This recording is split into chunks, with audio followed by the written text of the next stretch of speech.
Hey guys, welcome back to my channel. My name is Jess Hover. So good to have you here. I hope your quarantine is going good. I don't know what to do with my hands. Wilson is sleeping. Eloise is outside playing in the pool. I have no babies to hold and suddenly I can't control myself. Today's video is a Q&A. Yesterday on my Instagram, at Jess_Hover, I asked you to ask me questions that I can now answer for you. And I'm excited, so thank you for sending questions. If you like this video, like it, share it.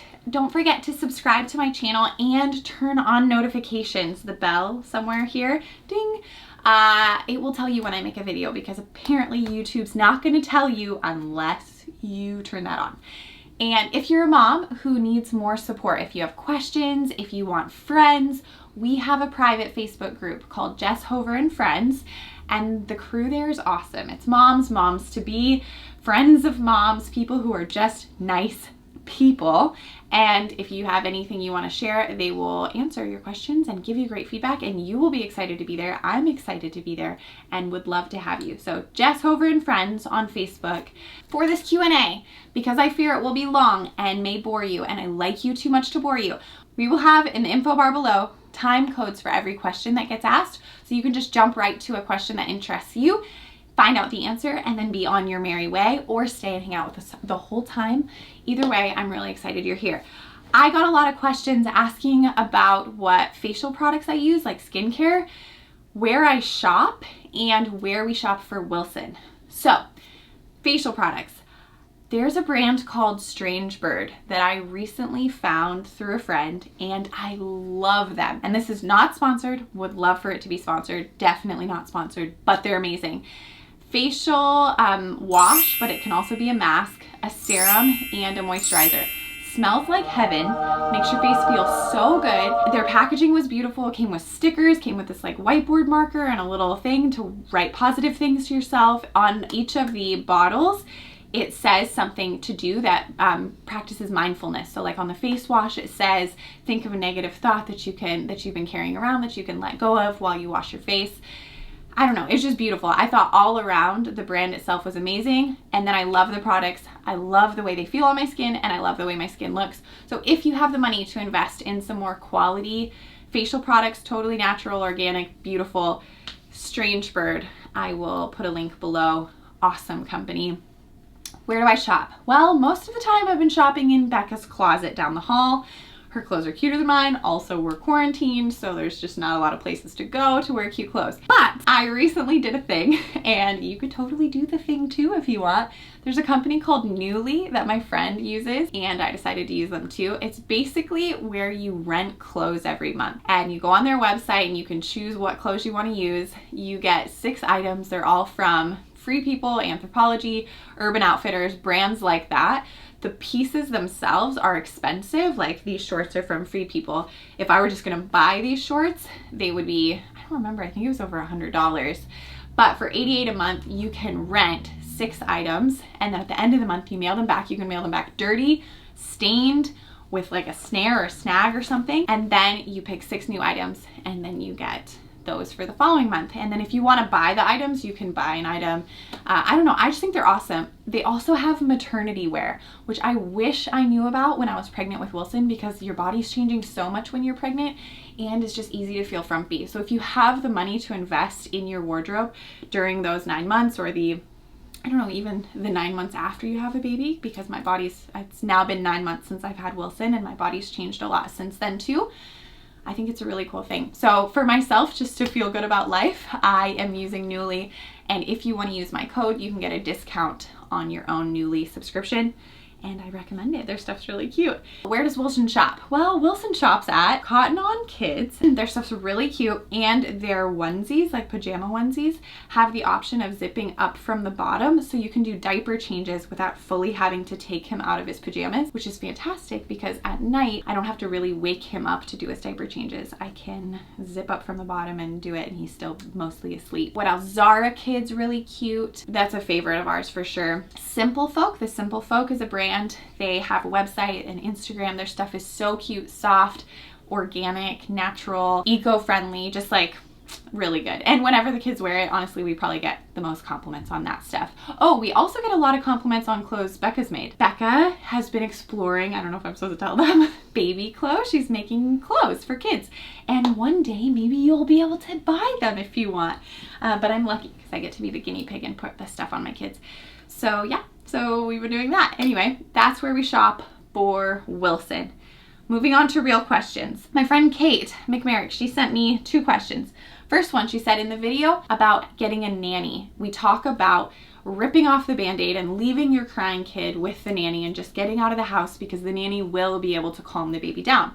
But she says, what if your baby is just genuinely afraid of people? Their baby is almost 5 months old, cries at the sight of strangers, anybody, even if mom and dad are holding the baby girl. She's asking what to do because she would like to leave the baby with her in-laws, but as of right now, it seems like that won't work. Becca and I talked about this one. She's a nanny. My son, Wilson, who's 9 months old, like I said, he's doing this a lot, the really fussy, really attached to mom thing. And we have 2 thoughts. The one is still leave your baby with someone else. As long as it's someone you love and trust, there's a way to do that. So you can, if it's a stranger, like a nanny or someone who's going to be new to the baby, you can invite that person over, or the in-laws, invite them over to be around you and the baby at the same time. And then while they're there, leave the room, come back in, leave the room, come back in, just so your baby can get familiar with the idea of being with these people without you. If the baby still cries at that point, it's not so much stranger danger as it is just attachment to you, which is a really normal thing. So that's what we're going through right now, is super strong attachment from Wilson to me. But I still leave him with other people in the house, and I leave the room. And he cries in the beginning. I say other people in the house, we live with a bunch of people. So we're able to do this experiment while in quarantine. So I leave him with one of my housemates, go down the hall, he thinks I'm gone, cries for a little bit in the beginning, and then is totally happy. He does cry again though once he sees me. So it's like once I'm gone for a little bit and he kind of forgets, then he's fine, and then he remembers that he misses me because he sees my face and he cries again. We're just gonna keep doing this as he gets older so that he will get comfortable being with loved ones other than me, because that's how I wanna live my life. I wanna be able to leave him with trusted people. So that's what I recommend. Kate also asked, how much attention do you need to give your baby? She said it may sound silly, but she's home alone with the baby a lot. She feels guilty anytime she leaves the baby alone, like when she has to get something done. Not that the baby's unsupervised, but just that she's not playing with the baby, engaging with the baby. I felt the same thing with Eloise. When you have a second or third or fourth or fifth child, there's activity going on because there's other kids there to help occupy your child. But when it's just you and your child, it is a weird feeling to leave them there, like laying or exploring or whatever. But you don't have to feel guilty. You gotta live your life, and that baby is learning that they also are a part of this family unit and they need you to live your life so that they can live theirs. What I would do with Eloise is turn on music or have like a show playing in the background, not for her to watch, but for noise. And then I just think solitary play is really healthy for a kid. So if a child is supervised, but you're not fully engaging with them, so you're not entertaining them, then they're learning to use their mind and entertain themselves and explore. And that's really healthy. And if you're building those skills into your baby by letting them have time of just being there, kind of doing what babies do, then as they become young children, they'll be able to do the solitary play probably more confidently and more readily than if you were entertaining them all the time, or, I don't know, making them screen dependent and then they don't know how to function on their own. Okay, how was it when you first moved out of your parents' home? Were you prepared to be on your own? When I first moved out of my mom's house, my home life was really dysfunctional, actually. We were going through a lot. There had been a breakup in the family and some instability. So I actually moved out under, I don't know, probably pretty bad, kind of sad circumstances at the time. Everything has since recovered very well, but was I prepared? Probably not, but I felt fine. I moved in with close friends and their family, and then ultimately kind of almost accidentally was living with a boyfriend for a time, lived with another close friend, and then eventually signed up for a program out here in LA. So I'm from Colorado. I signed up for a program here through an organization called Youth with a Mission. And I moved here when I had just turned 19 to do that 6-month long school. And then I stayed in LA ever since then. And no, I don't think I was totally prepared, but I don't think, looking back, like our family was really set up for that. And if we could all do it differently, my parents included, we probably would have set me up different. But thankfully, my family was surrounded by really good people who were happy to help in a time of need. So though we were struggling, these close friends that I moved in with were not struggling at the time. They were able to really take care of me. And I don't know if that's the answer you're wanting, but that's what really happened. Do you ever get plugged ducts from nursing? If so, how do you get rid of them? Yes. Currently, no, I don't nurse Wilson that often maybe, and I've been doing it for so long. Maybe these girls are just naturals now and they're not clogging anymore.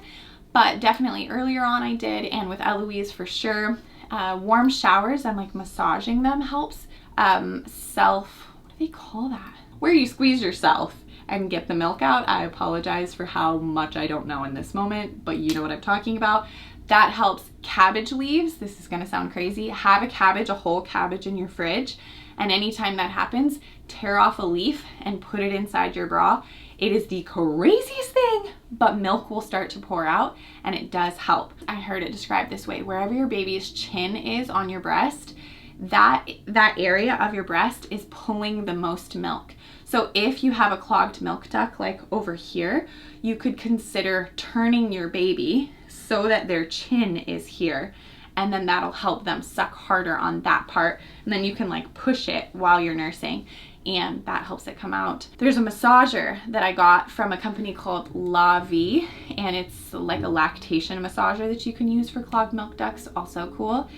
And what is your go-to coffee? Thank you so much for asking. Probably an iced latte, right? Yeah, iced latte. I also love cold brew. I appreciate you asking, and I just get it with whole milk. Whole milk's good. Okay, can you show us, tell us about your flower tattoo on your forearm? And then someone else said, tattoos? Question mark? So sure, I have a tattoo right here. It's a flower. I got it. It's my first tattoo. It says, "Arise, my darling," from the Bible verse in Song of Songs that says, "Arise, my darling, my beautiful one, and come with me." And when I first became a Christian, when I was 18 years old, that Bible verse stuck out to me a lot, sort of as an invitation from heaven to come with God and come with purpose. And I thought the idea of like being a beautiful one, like "Arise, my darling, my beautiful one," was really profound, because I struggled a lot with insecurity and an eating disorder for years, and I just felt really far from being anybody's beautiful anything.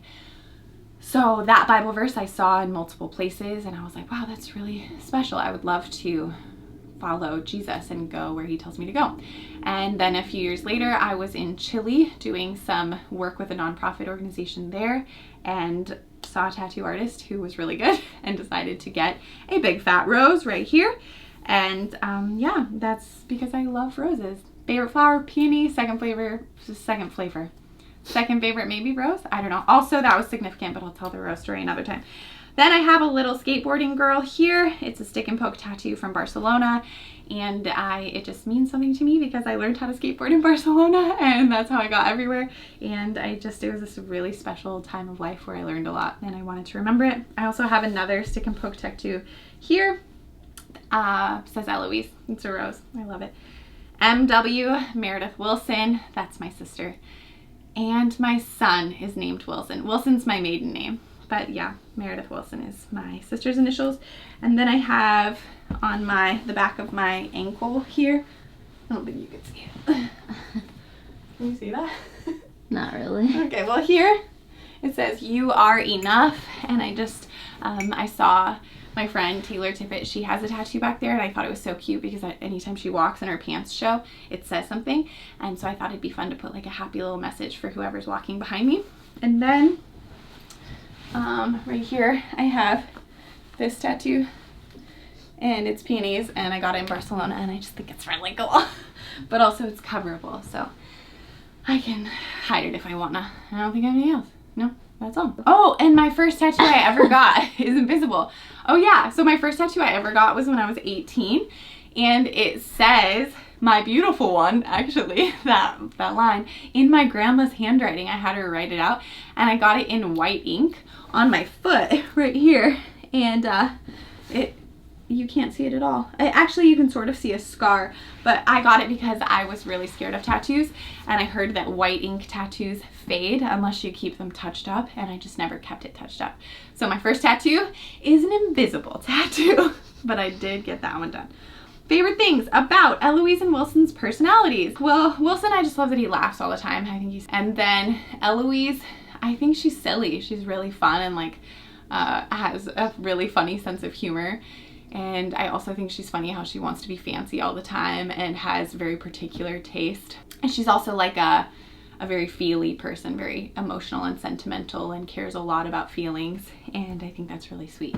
So I just like them a lot. You want to know my least favorite qualities? No, I think, I'll tell you anyway.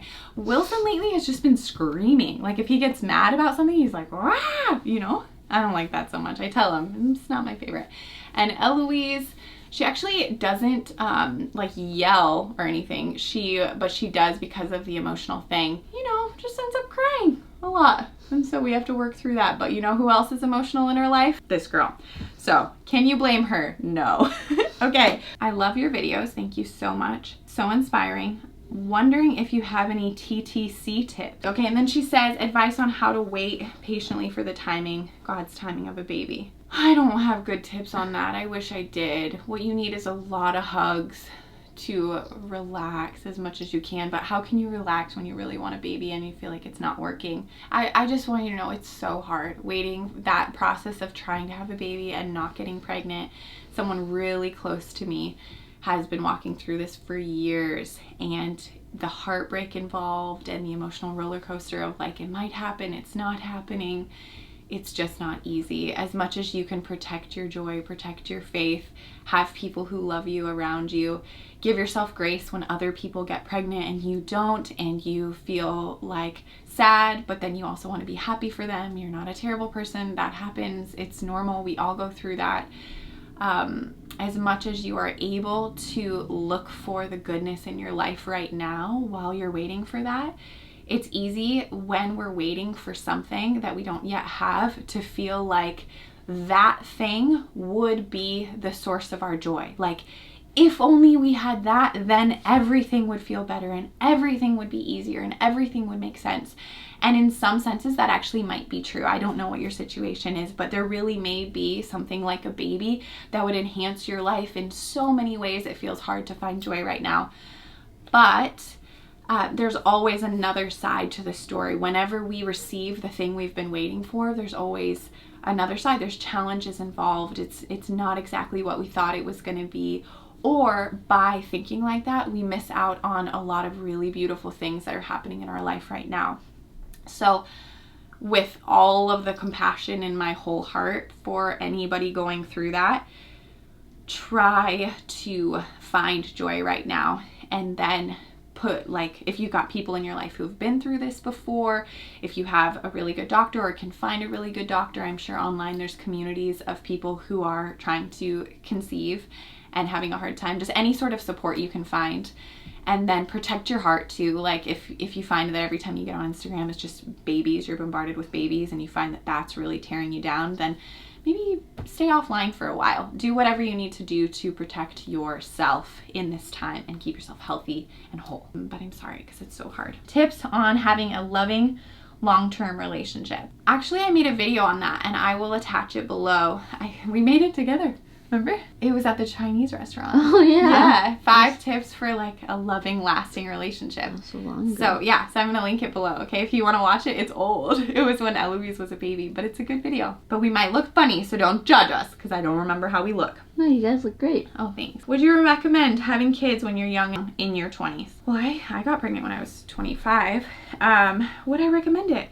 Yeah, if you can, sure. If you can't, don't worry about it. I think there's going to be pros and cons at any point of having kids, and so there's no like black and white answer. But yeah, sure, why not? You'll be great at it. Whenever you do it, it'll be fun and hard and fun. Yeah, and sometimes you get married and you have a kid and you didn't feel ready, and then you figure it out.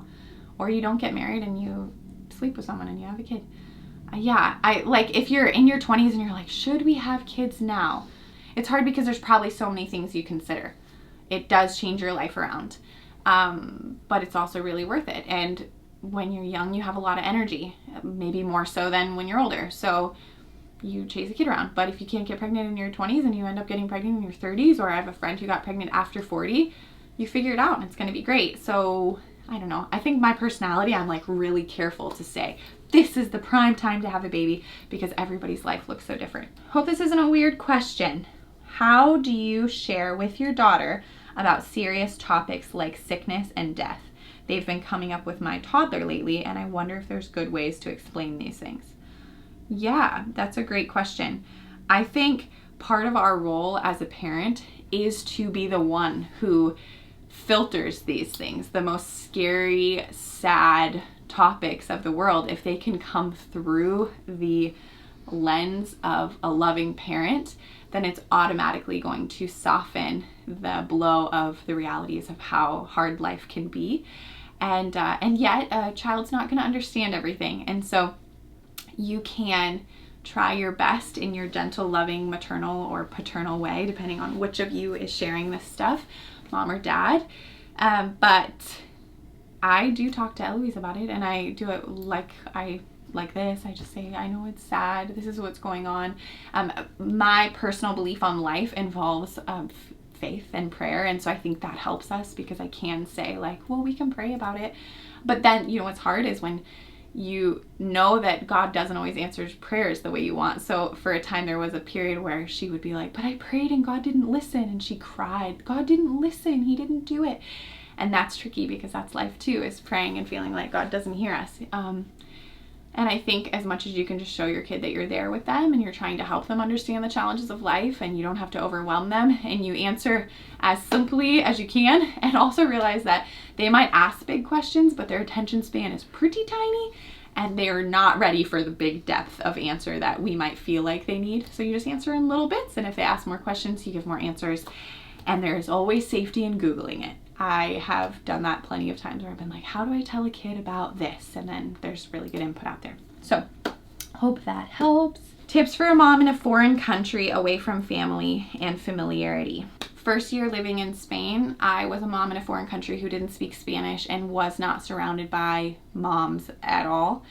And it was really challenging, and I think more lonely, more isolating than I realized, to not have support specifically when it came to like the mom part of life. I don't want my whole identity to be mom, but to try and live as if I'm not at all is really hard.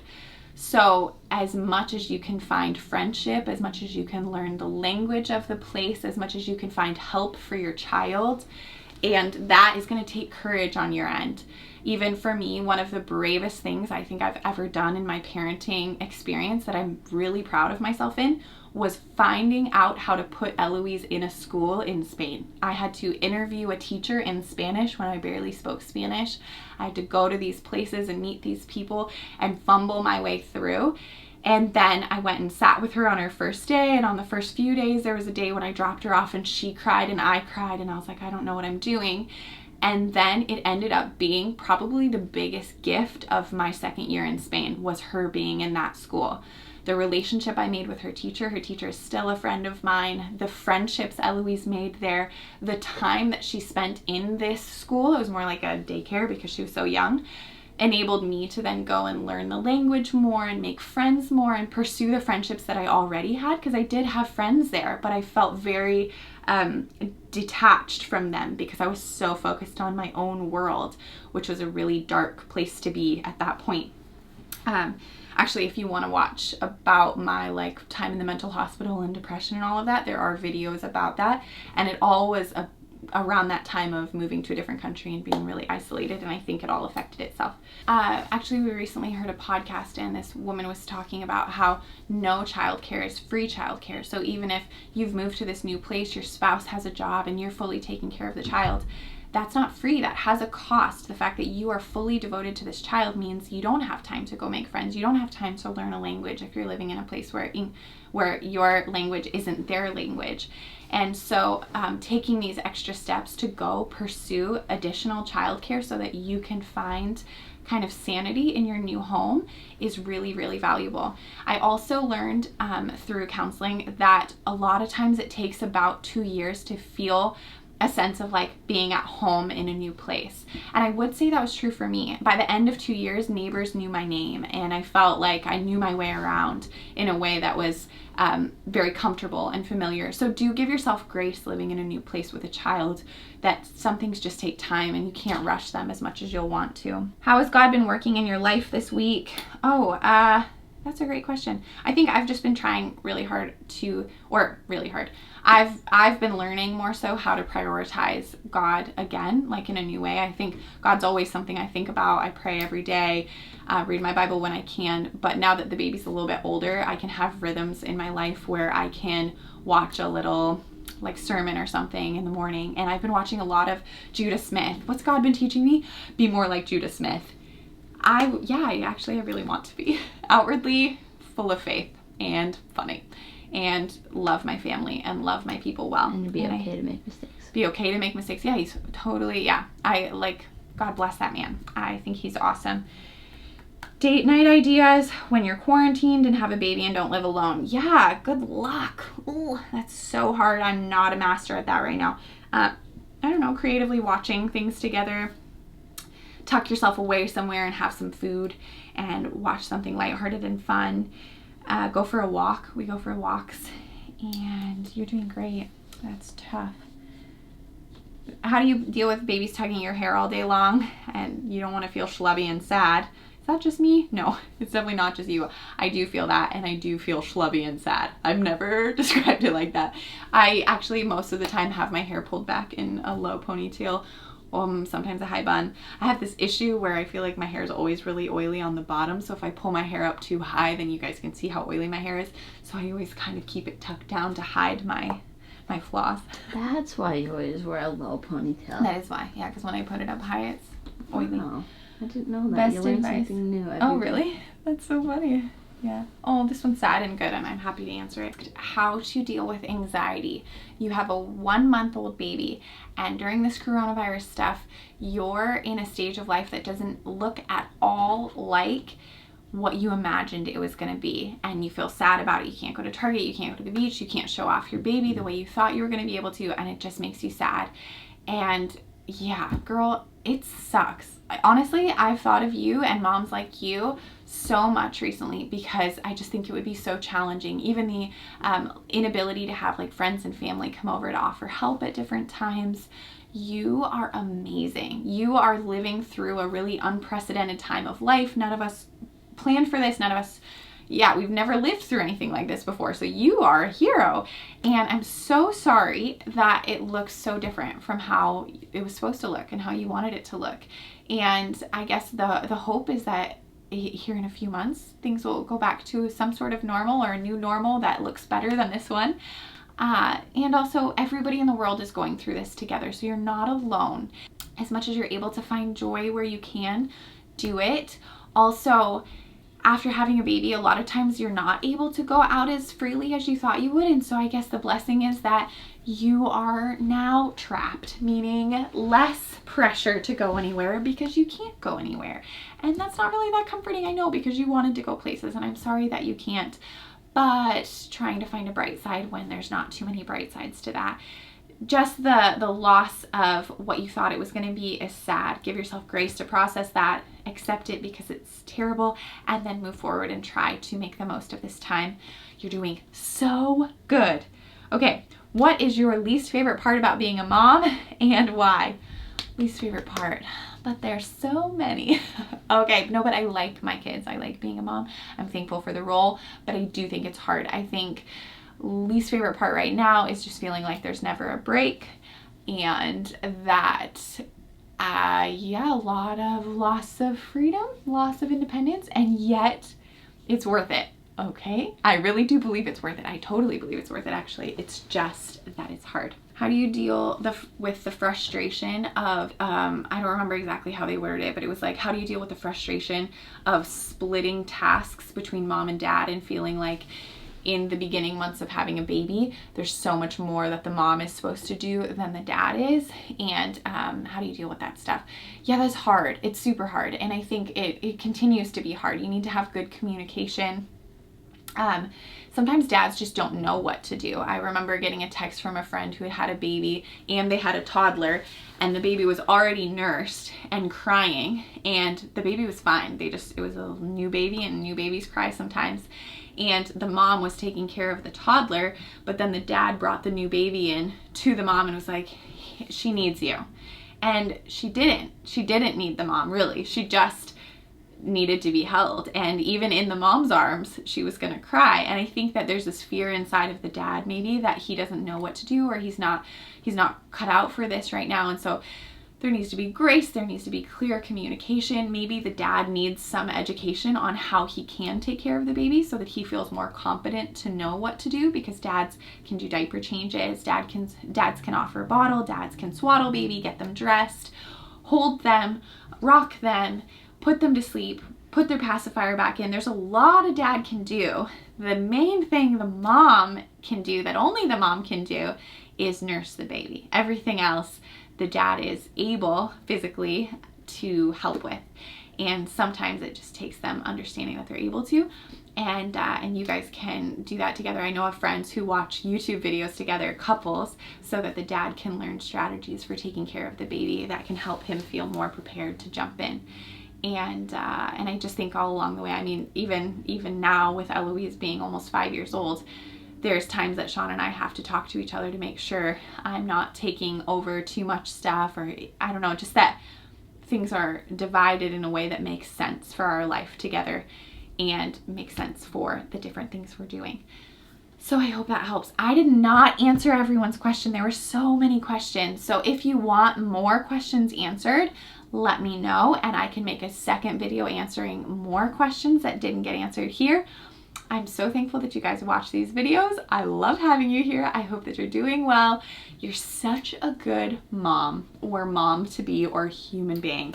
I actually really mean that, as fluffy as it sounds. I just think sometimes we need encouragement. Life is hard and scary, and we need to be reminded that we're doing great. We're doing our best, and that's all we can do. We're trying. Okay. Thank you so much for watching. I will see you on Instagram, see you in the Facebook group, Jess Hover and Friends, and we'll see you next week. Thank you so much. Bye.